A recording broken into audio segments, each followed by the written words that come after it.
ನಮ್ ದುಡ್ಡು ನಮ್ಮ ಕಂಬ ನಮ್ಮ ಧ್ವಜ ಮೊದಲು ಅನುಮತಿ ಕೊಟ್ಟು ಈಗ ಧ್ವಜ ಇಳಿಸಿದ್ರೆ ಹೇಗೆ ಅಂತ ಬಿಜೆಪಿ ನಾಯಕರು ಸಿಡಿದೆದ್ದಿದ್ದಾರೆ.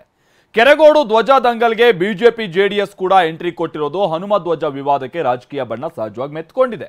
ಇದೀಗ ಇದೇ ವಿಚಾರ ಪರ್ಮಿಷನ್ ಕಡೆಗೆ ತಿರುಗಿದ್ದು ಅನುಮತಿ ಜಟಾಪಟಿ ಶುರುವಾಗಿದೆ. ಅನುಮತಿ ಕೊಟ್ಟಿದ್ದೇನಕ್ಕೆ, ಈಗ ನೀವು ಮಾಡ್ತಾ ಇರೋದೇನು ಅಂತ ಸರ್ಕಾರ ದಾಖಲೆ ಸಮೇತ ಸಮಜಾಯಿಷಿ ಕೊಡ್ತಾ ಇದೆ.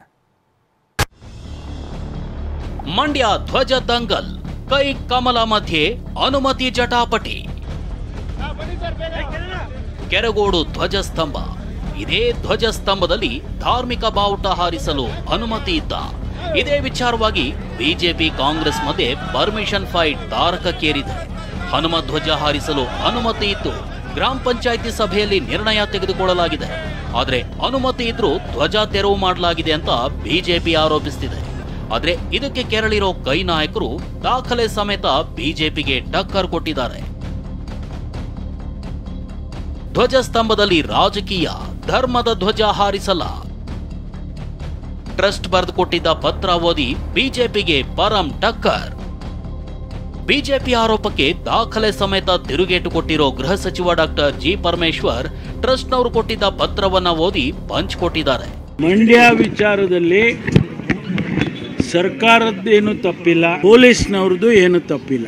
ಇದು ಜುಡಿಷಿಯಲ್ ಪೇಪರ್. ಇದು ಈ ಜುಡಿಷಿಯಲ್ ಪೇಪರ್ ಮೇಲೆ ಆ ಸಂಘ ಏನಿದೆ ಟ್ರಸ್ಟ್, ಗೌರಿಶಂಕರ ಸೇವಾ ಟ್ರಸ್ಟ್, ಈ ಟ್ರಸ್ಟ್ನವರು ಬರ್ಕೊಟ್ಟಿದ್ದಾರೆ. ಸದರಿ ಧ್ವಜಸ್ತಂಭ ನಿರ್ಮಾಣಕ್ಕೆ ಸಂಬಂಧಿಸಿದಂತೆ ನಿಮ್ಮ ನಿಬಂಧನೆಗಳಿಗೆ ಒಪ್ಪಿಕೊಂಡಿದ್ದು ಯಾವುದೇ ಲೋಪದೋಷ ಅಹಿತಕರ ಘಟನೆ ಸಂಭವಿಸಿದಂತೆ ಹಾಗೂ ಯಾವುದೇ ರೀತಿ ಲೋಪದೋಷವಾದಲ್ಲಿ ನಾವು ಜವಾಬ್ದಾರಿಯಾಗಿರುತ್ತೇವೆ ಎಂದು ಈ ಮೂಲಕ ಒಪ್ಪಿ ಸಹಿ ಮಾಡಿರುತ್ತೇವೆ. ಈ ಧ್ವಜಸ್ತಂಭದಲ್ಲಿ ರಾಷ್ಟ್ರಧ್ವಜ ಮತ್ತು ಕನ್ನಡ ಧ್ವಜವನ್ನ ಬಿಟ್ಟು ಬೇರೆ ಯಾವುದೇ ರಾಜಕೀಯ ಅಥವಾ ಧರ್ಮದ ಬಾವುಟವನ್ನ ಹಾರಿಸುವುದಿಲ್ಲ.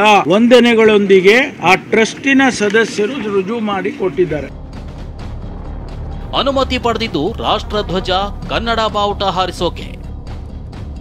ಇನ್ನು ರಾಷ್ಟ್ರಧ್ವಜ, ಕನ್ನಡ ಬಾವುಟ ಹಾರಿಸಲು ಅನುಮತಿ ಪಡೆದಿದ್ರು, ಆದ್ರೆ ಬೇರೆ ಬಾವುಟ ಹಾರಿಸಿದ್ದಾರೆ ಅಂತ ಕೈ ನಾಯಕರು ತಿರುಗೇಟು ಕೊಟ್ಟಿದ್ದಾರೆ. ಸಿಎಂ, ಡಿಸಿಎಂ ಆದಿಯಾಗಿ ಕೈಪಡೆ ಬಿಜೆಪಿ ವಿರುದ್ಧ ಗುಡುಗಿದೆ. ಬಿಜೆಪಿಯವರು ಅನಗತ್ಯವಾಗಿ ಕ್ರಿಯೇಟ್ ಮಾಡ್ತಾ ಇದ್ದಾರೆ. ಅವ್ರು ತಗೊಂಡಿರೋದು ನ್ಯಾಷನಲ್ ಫ್ಲಾಗ್ ಅಥವಾ ಕನ್ನಡ ಫ್ಲಾಗ್ ಹಾರಿಸ್ತೀವಿ ಅಂತ ಪರ್ಮಿಷನ್ ತಗೊಂಡಿರೋದು. ಸೊ ಅದಕ್ಕೆ ಯಾವ ಪರ್ಮಿಷನ್ ತಗೊಂಡಿದ್ರು ಅದನ್ನು ಆ ಬಾವುಟ ಮಾಡೋದು. ಅದಕ್ಕೆ ಅವರು ಜಿಲ್ಲಾಡಳಿತರು ಕ್ರಮ ತಗೊಂಡಿದ್ದಾರೆ. ಎಲೆಕ್ಷನ್ ಹತ್ರ ಬರ್ತಾ ಇದೆ, ಬಿಜೆಪಿಗೆ ರಾಜಕೀಯ ಮಾಡಬೇಕು. ಮಂಡ್ಯದಲ್ಲಿ ಅವ್ರಿಗೇನು ಬೇಸಿಲ್ಲ, ಬೇಸ್ ಕ್ರಿಯೇಟ್ ಮಾಡಕ್ ಮಾಡ್ತಾ ಇದ್ದಾರೆ. ಪಂಚಾಯತಿಯವರು ಏನೋ ಒಂದು ಪರ್ಮಿಷನ್ ಕೇಳಿದ್ದಾರೆ, ಆ ಪ್ರಕಾರ ಮಾಡ್ತೀವಿ ಅಂತ ಹೇಳಿದ್ದಾರೆ. ಸುಮ್ಮನೆ ಎತ್ಕಟ್ಬಿಟ್ಟು ಗಲಾಟೆ ಮಾಡಬೇಕು, ಅಶಾಂತಿ ಉಂಟು ಮಾಡಬೇಕು ಅಂತ ಹೇಳಿ ಪ್ರಯತ್ನ ಮಾಡ್ತಾ ಇದ್ದಾರೆ. ಅಲ್ಲಿ ಇರುವಂತ ಪರ್ಮಿಷನ್ ತಗೊಂಡಿದ್ದೇ ಬೇರೆ, ಅವರು ಮಾಡೋದಕ್ಕೆ ಹೊರಟಿದ್ದೇ ಬೇರೆ. ಅದರಿಂದ ನೋಡಿ, ಕ್ರಮಬದ್ಧವಾಗಿ ಮಾಡ್ಕೊಂಡು ಹೋದ್ರೆ ಒಳ್ಳೇದು. ಇನ್ನು ರಾಷ್ಟ್ರಧ್ವಜ, ಕನ್ನಡ ಬಾವುಟಕ್ಕೆ ಅನುಮತಿ ಪಡೆದಿದ್ದಾರೆ. ಇದಾದ ನಂತರ ಪಂಚಾಯಿತಿ ಸದಸ್ಯರನ್ನ ಮಿಸ್ಗೈಡ್ ಮಾಡಿ ಧ್ವಜ ಹಾರಿಸಿದ್ದಾರೆ ಅಂತ ಶಾಸಕ ಗಣಿಗ ರವಿ ಆರೋಪಿಸಿದ್ದಾರೆ. ಅಲ್ಲದೆ ಕಲ್ಲು ಹೊಡೆದವರು ಮಂಡ್ಯದವರಲ್ಲ, ಹೊರಗಡೆಯಿಂದ ತರಬೇತಿ ಇರೋರನ್ನ ಕರೆದುಕೊಂಡು ಬಂದು ಕಲ್ಲು ಹೊಡೆಸಿದ್ದಾರೆ ಅಂತ ಆರೋಪಿಸಿದ್ದಾರೆ. ಈ ಬಾವುಟ ಹಾಕಕ್ಕೆ ಹೋದಾಗ 18ನೇ ತಾರೀಕು ಆ ಕಂಬನೆಲ್ಲ ನಿಲ್ಲಿಸಿದ್ರು. 20ನೇ ತಾರೀಕು ಒಂದು ಕಾರ್ಡ್ನ ಪ್ಲೇ ಮಾಡಿದ್ರು. ಹಣ ಯಾರಿಗೆ? ಪಂಚಾಯತಿಯವ್ರ ಹತ್ರ. ಇಡೀ ದೇಶದಲ್ಲಿ ಕೇಸರಿ ಧ್ವಜ ಹಾಕ್ತಾ ಇದ್ದಾರೆ. ಅಯೋಧ್ಯೆ ದಿನ ನಾವು 2 ದಿನ ಕೇಸರಿ ಧ್ವಜ ಹಾಕೊಂತೀವಿ, ಆಮೇಲೆ ತೆಗೆದು ಭಾರತದ ಬಾವುಟ ಹಾಕ್ತೀವಿ ಅಂತೇಳಿ ಕೇಸರಿ ಧ್ವಜನ ಹಾಕಿದ್ರು 2 ದಿನ. ಅವ್ರು ಕ್ಯಾಶುಯಲ್ ಆಗಿ ಏನೋ ಪಾಪ ಬಾವುಟ ಹಾಕ್ತಾರೆ, ಭಾರತದ ಬಾವುಟ ಹಾಕ್ತೀನಿ ಅಂತವ್ರಲ್ಲ ಅಂತ ಹೇಳ್ಬಿಟ್ಟು ಪಂಚಾಯತಿಯವರು ಸುಮ್ಮನೆ ಇದ್ರೆ ಅವ್ರನ್ನ ಮಿಸ್ಗೈಡ್ ಮಾಡಿ, ಯಾವಾಗ ಇದು ಎಲ್ಲ ಆರಂಭ ಆಯಿತೋ ಇವ್ರು ಹೇಳಿದ್ರು, ಯಾರು ಪಂಚಾಯತಿಯವರು, ನೀವು ಮಾಡ್ತಾರೋ ತಪ್ಪು ಇಲ್ಲ, 26ನೇ ತಾರೀಕು ನಾವು ಭಾರತದ ಬಾವುಟ ಹೆಂಗೂ ಹಾಕ್ಲೇಬೇಕಲ್ಲ, ಇಳಿಸ್ತೀವಿ ಅಂತ ಹೇಳಿದ್ರು. ತಿರುಗುವಾಗ ಕೇಳಕ್ ಹೋದ್ರೆ 365 ದಿನನೂ ಆರಿಸ್ತೀವಿ, ನೀವು ಹೆಂಗ್ ಇಳಿಸ್ತೀರ ಇಳಿಸ್ತೀರಿ ಅಂತೇಳಿ ಪಂಚಾಯತಿ ಅಧ್ಯಕ್ಷರಿಗೆ ಹೇಳಿದ್ರು. ಇವರು ಟ್ರೈನ್ಡ್, ಇವತ್ತು ಕಲ್ಲುಗಳು ಹೊಡೆದ್ರಲ್ಲ, ಅವ್ರು ಯಾರು ನಮ್ಮ ಮಂಡ್ಯದಲ್ಲ, ಟ್ರೈನ್ಡ್ ಗಲಭೆ ಎಬ್ಬರಿಸೋ ಗಲಭೆ ಕೋರರನ್ನ ಕರ್ಕೊಂಡ್ಬಂದು ಮಂಡ್ಯದಲ್ಲಿ ಕಲ್ಲು ಹೊಡಿಸಿದರೆ 4 ಜೋಬ್ಗಳಲ್ಲಿ ಕಲ್ಲಿಕ್ಕೊಂಡಿದ್ರೆ ಸಿಕ್ಕಿದ ಕಡೆ ಕಲ್ಲು ಹೊಡೆದ್ರೆ. ನಮ್ಮ ಮಂಡ್ಯದವರು ರೈತರು ಕಾವೇರಿ ಹೋರಾಟ ಮಾಡಿ ಅವ್ರಿಗೆ ಗೊತ್ತು. ಇಷ್ಟು ದಿನ ಕರಾವಳಿ, ಈಗ ಮಂಡ್ಯ ಕೋಮು ರಾಜಕಾರಣದ ಪ್ರಯೋಗಶಾಲೆ.